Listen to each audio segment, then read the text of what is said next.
the pleasure to present to you Dr. Martin Luther King, Jr.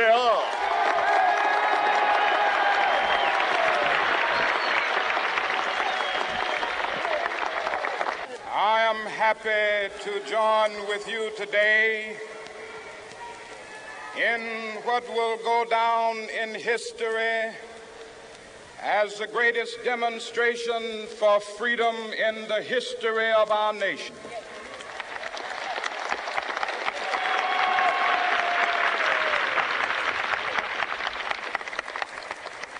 Five score years ago, a great American in whose symbolic shadow we stand today signed the Emancipation Proclamation.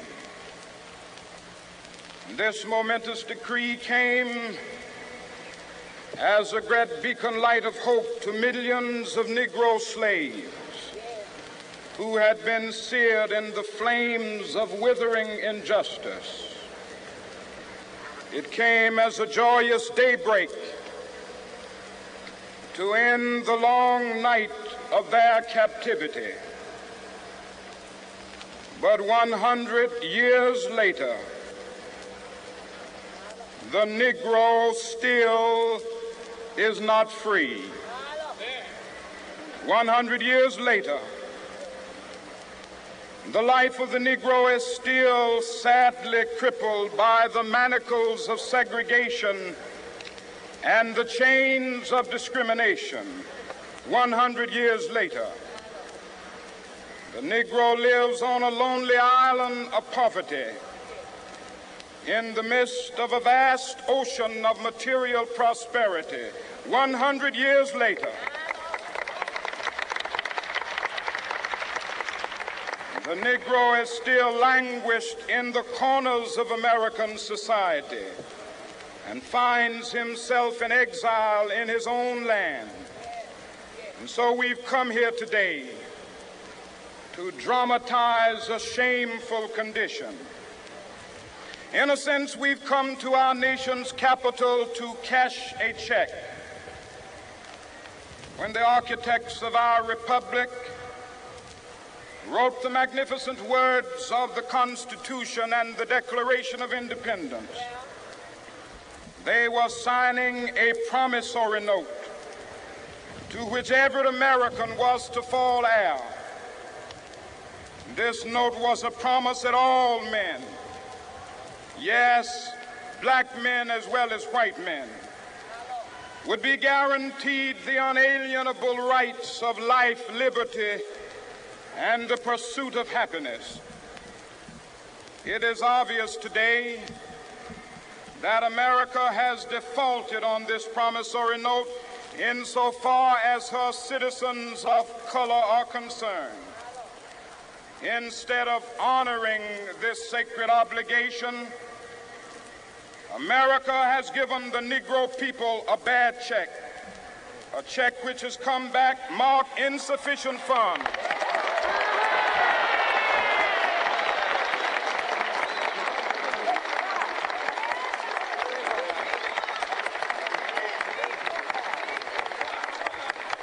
But we refuse to believe that the Bank of Justice is bankrupt.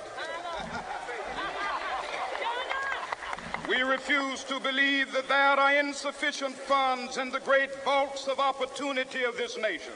And so we've come to cash this check, a check that will give us upon demand the riches of freedom and the security of justice.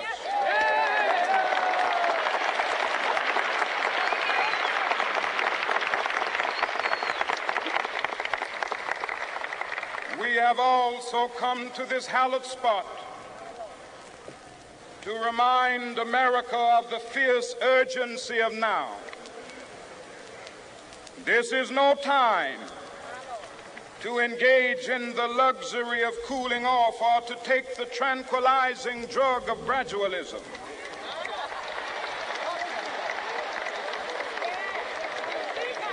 Now is the time to make real the promises of democracy. Now is the time to rise from the dark and desolate valley of segregation to the sunlit path of racial justice. Now is the time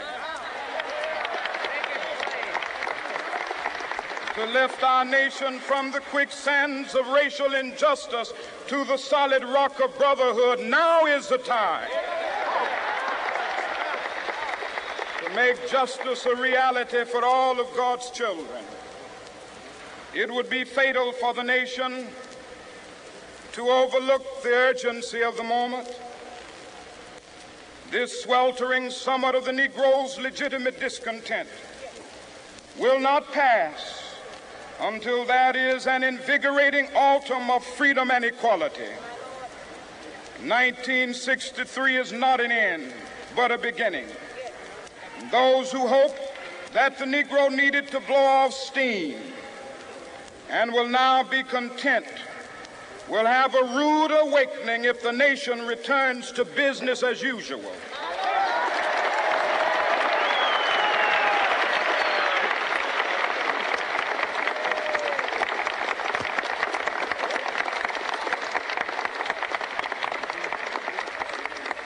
There will be neither rest nor tranquility in America until the Negro is granted his citizenship rights.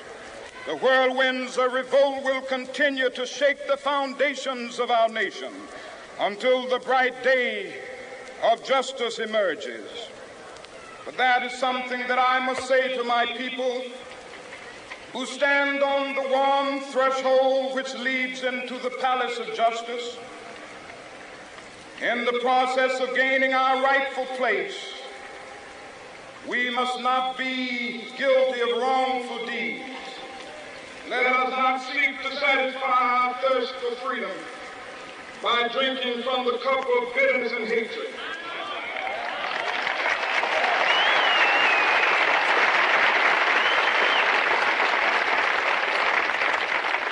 We must forever conduct our struggle on the high plane of dignity and discipline. We must not allow our creative protest to degenerate into physical violence. Again and again, we must rise to the majestic heights of meeting physical force with soul force. The marvelous new militancy which has engulfed the Negro community must not lead us to a distrust of all white people. For many of our white brothers, as evidenced by their presence here today, have come to realize that their destiny is not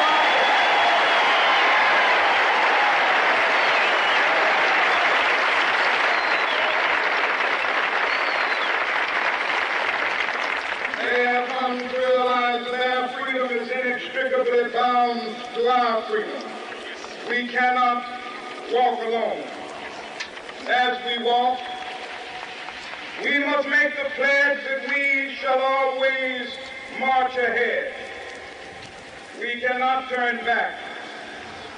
There are those who are asking the devotees of civil rights, when will you be satisfied? We can never be satisfied as long as the Negro is the victim of the unspeakable horrors of police brutality. We can never be satisfied as long as our body is heavy with the fatigue of travel, cannot gain lodging in the motels of the highways and the hotels of the city.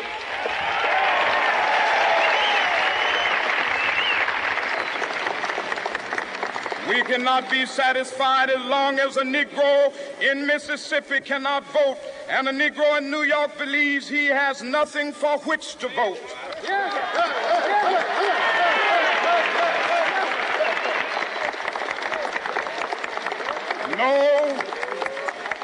No, we are not satisfied, and we will not be satisfied until justice rolls down like waters and righteousness like a mighty stream.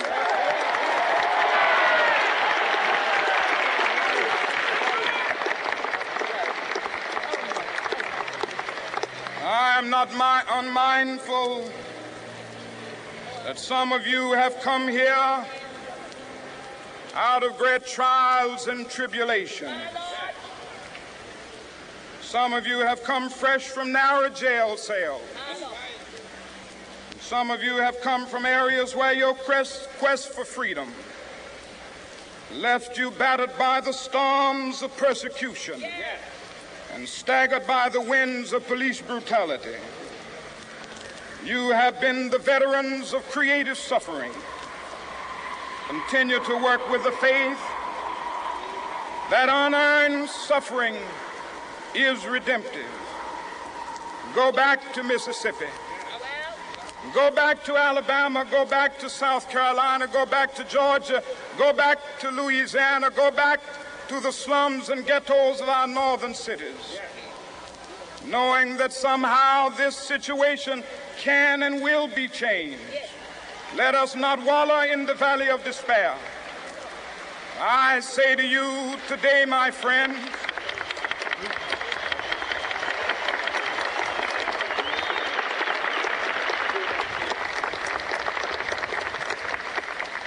so even though we face the difficulties of today and tomorrow, I still have a dream. It is a dream deeply rooted in the American dream.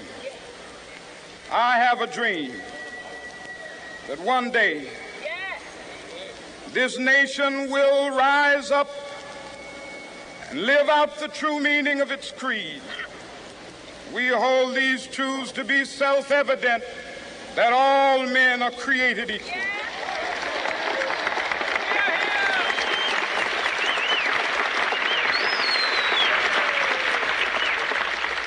I have a dream that one day on the red hills of Georgia, the sons of former slaves and the sons of former slave owners will be able to sit down together at the table of brotherhood. I have a dream that one day even the state of Mississippi, a state sweltering with the heat of injustice, sweltering with the heat of oppression, will be transformed into an oasis of freedom and justice. I have a dream that my 4 little children will one day live in a nation where they will not be judged by the color of their skin, but by the content of their character. I have a dream today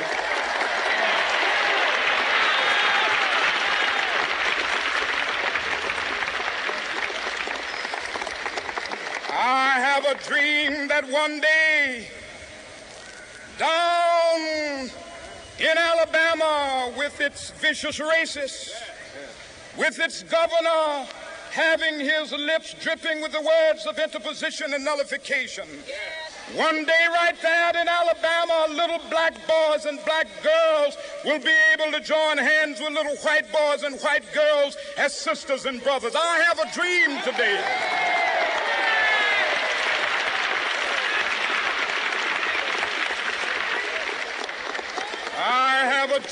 that one day every valley shall be exalted, and every hill and mountain shall be made low. The rough places will be made plain, and the crooked places will be made straight. And the glory of the Lord shall be revealed, and all flesh shall see it together.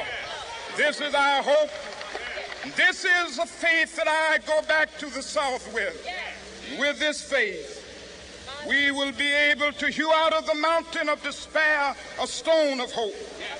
With this faith, we will be able to transform the jangling discords of our nation into a beautiful symphony of brotherhood.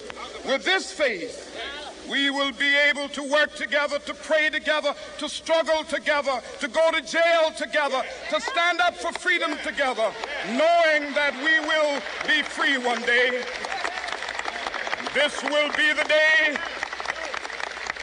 This will be the day when all of God's children will be able to sing with new meaning, "My country, tears of thee. Sweet land of liberty, of thee I sing. Land where my fathers died, land of the pilgrim's pride.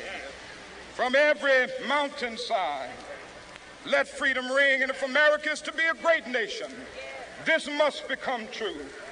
And so let freedom ring. From the prodigious hilltops of New Hampshire, let freedom ring. From the mighty mountains of New York, let freedom ring. From the heightening Alleghenies of Pennsylvania, let freedom ring. From the snow-capped Rockies of Colorado, let freedom ring. From the curvaceous slopes of California. But not only that, let freedom ring from Stone Mountain of Georgia.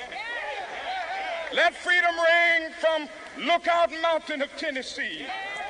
Let freedom ring from every hill and molehill of Mississippi, from every mountainside.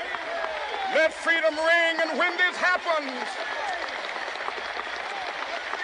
when we allow freedom ring, when we let it ring from every village and every hamlet, from every state and every city, we will be able to speed up that day when all of God's children, black men and white men, Jews and Gentiles, Protestants and Catholics, will be able to join hands and sing in the words of the old Negro spiritual, free at last, free at last. Thank God Almighty, we are free at last.